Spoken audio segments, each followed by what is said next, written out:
টিমিয়া আমি যাইবা না? এত সকাল সকালই কামে যেতেছো গা? শ্বশুর বাড়িতে ঘর জামাই থাও তো, কখন সকাল হয় কখন বিকাল হয় এটা বুঝতেছ না। বউ, ও বউ,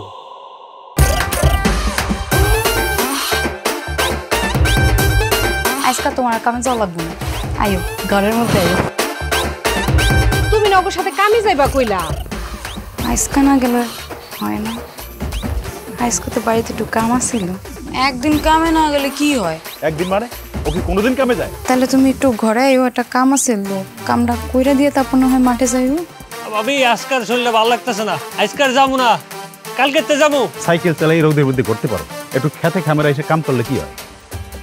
এখন অঙ্গ বয়স কম, এখন একটু ফুর্তি করুম, এই গ্রামে সাইকেলে ঘুরে বেড়ামো। আর এটা তোমার বউ, অন্য কিছু তো হ্যাং ভাঙিয়ে দেবো না?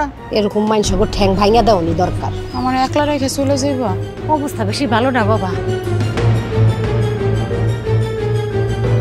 বলবো এবারই শেষবারের মতো আমার কিছু টাকা পয়সা দাও। আমার কাছে তো টাকা নাই, আপনি কি আমার কিছু টাকা ধার দিতে পারবেন?